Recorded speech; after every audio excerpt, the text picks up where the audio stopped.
اور حضرت علی رضی اللہ تعالیٰ عنہ کا کہنا یہ ہے کہ آپ کو معلوم ہے کہ مصحف میں یہ واحد صورت ہے جس سے پہلے بسم اللہ الرحمن الرحیم نہیں لکھی آپ کو نظر آتی، باقی 113 صورتوں کے شروع میں بسم اللہ الرحمن الرحیم ہے. تو کیا وجہ ہے یہاں کیوں نہیں ہے؟ حضرت علی کا فرمانا ہے کہ یہ صورت تو تلوار ہاتھ میں لے کر اتری ہے، اور بسم اللہ الرحمن الرحیم میں اللہ تعالیٰ کے دو اسماء ہیں، الرحمن الرحیم. تو یہ گویا کہ اس سے متضاد صورتحال ہے کہ اب تمہارے لیے آخری موقع ہے، یا ایمان لے آؤ اور یا قتل کر دیے جاؤ. اس میں ایک تیسری گنجائش خود بخود نکلتی تھی، یا یہ ملک چھوڑ کر چلے جاؤ، اور ایسا بہت سے لوگوں نے کیا بھی، لیکن اکثر لوگوں نے گردن چکائی. لیکن رد عمل ظاہر ہوا. ایک تو مرتدین کھڑے ہو گئے جنہوں نے نئی نئی نبوتوں کو مان لیا، ایک مانعین زکوٰۃ کھڑے ہو گئے کہ ہم زکوٰۃ تمہیں نہیں دیں گے. یہ رد عمل تھا مشرک عرب کا، مشرکین عرب کا. اور حضرت ابو بکر رضی اللہ تعالیٰ عنہ کے دفتر فضائل کا یہ بڑا اہم باب ہے. ود این آئرن فسٹ، حالانکہ وہ بہت رقیق القلب، کمزور ضعیف الجسہ انسان تھے، لیکن یہ کہ عظیمت کوہ ہمالا جو ہے ان کے اندر ظاہر ہوئی ہے.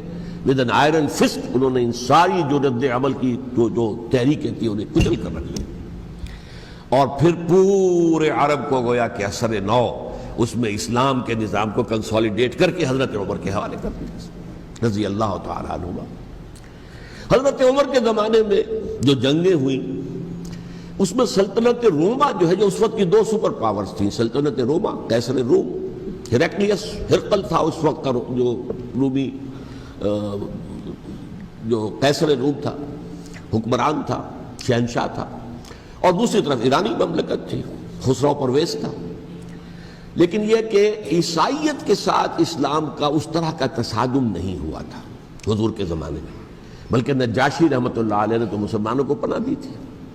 مقوقس پیٹریارک جو تھے اس کے الیگزینڈریا کے، انہوں نے حضور کے جو نامہ مبارک گیا تھا اس کا بہت اکرام کیا، تکریم کی، تحفے بھیجے حضور کی خدمت میں.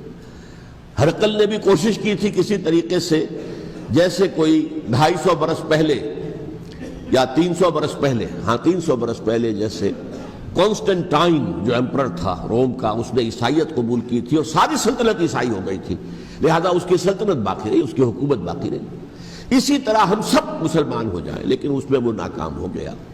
لیکن یہ کہ کوئی اس نے کنفرنٹیشن نہیں کی حضور سے. البتہ ایران کا معاملہ یہ تھا کہ اس کے پرخ چڑھ گئے. اس نے حضور کے نامہ مبارک کو چاک کیا تھا. حضور نے فرمایا جب اطلاع ملی کہ اس نے اپنی سلطنت کو چاک کر دیا ہے، اس کے ٹکڑے کر دیے.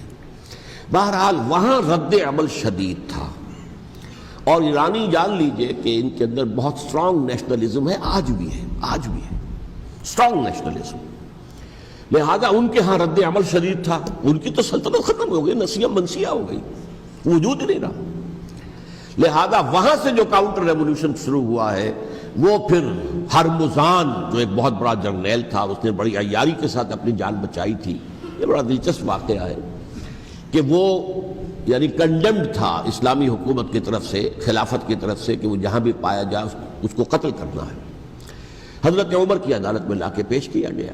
حضرت عمر نے کہا یہ واجب القتل ہے، قتل کر دو اس کو. اس نے کہا اچھا مجھے ذرا پانی پلا دیجیے.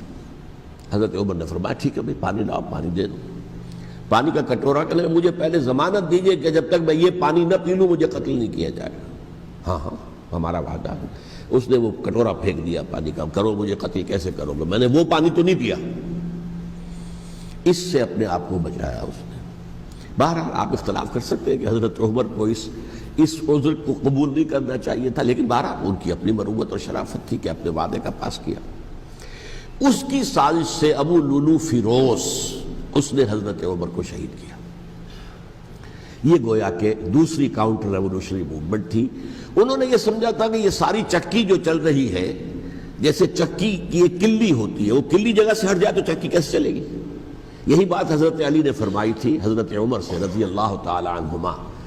جب شام کے محاذ پر کچھ پسپائی سی ہو رہی تھی تو حضرت عمر نے ارادہ کیا میں خود جاؤں گا محاذ پر اور کمانڈ کروں گا.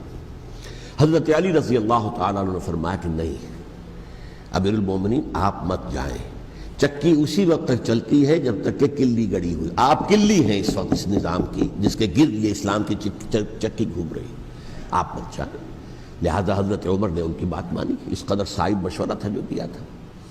بہرحال انہوں نے یہ سمجھا تھا کہ عمر ہی کے بل پر چل رہا ہے یہ سب کچھ، لہذا عمر کو پیچھے ہٹا دینے سب بیٹھ جائے گا۔